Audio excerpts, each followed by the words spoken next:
Where capital is hesitating in early 2026, capital is still there. The margin for uncertainty is not.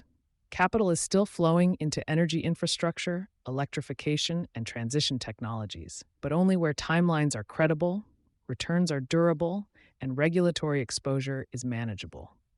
Where those variables blur, investment committees are slowing decisions. Institutional investors continue to describe energy infrastructure and transition as long-term investment priorities.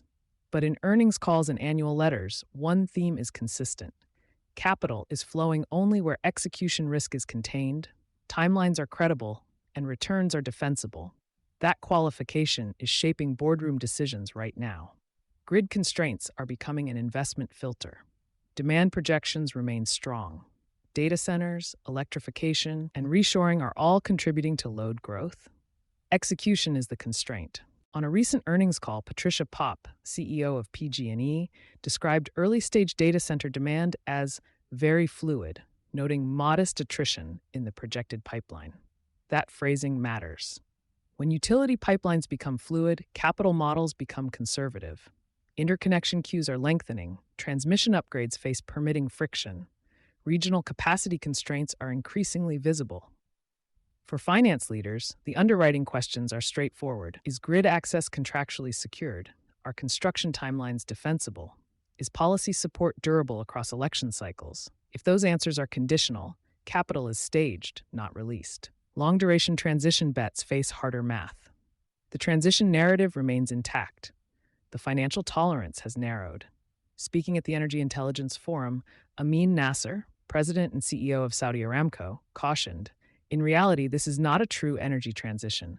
It is an energy addition. His broader point was not rejection of transition investment, but a warning about scale, infrastructure requirements, and affordability constraints. Even companies investing heavily in lower carbon strategies are reinforcing return expectations. In capital markets communications, Shell has emphasized prioritizing cash generation and shareholder returns while maintaining optionality in lower carbon portfolios. The signal is not withdrawal, it is sequencing. Projects that depend on layered incentives, evolving credit structures, or uncertain demand curves are clearing committees more slowly. Private capital is demanding visibility. In private markets, the tone is similar. Stephen Schwartzman, CEO of Blackstone, has repeatedly emphasized investing in businesses with durable, predictable cash flows during periods of macro volatility. That discipline is shaping sustainability-linked investment flows.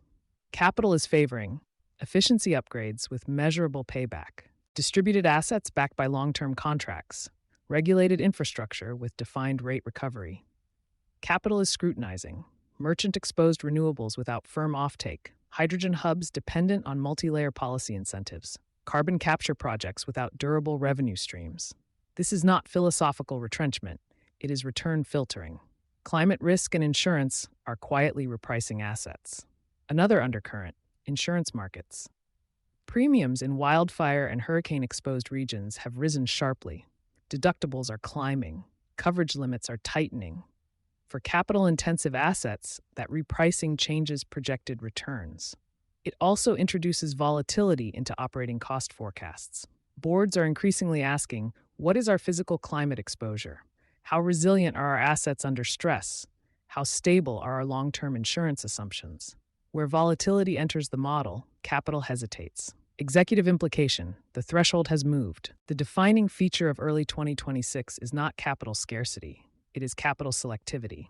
Projects competing for approval must now demonstrate secured infrastructure access, durable or contracted revenue, regulatory clarity, resilience to insurance and physical risk repricing.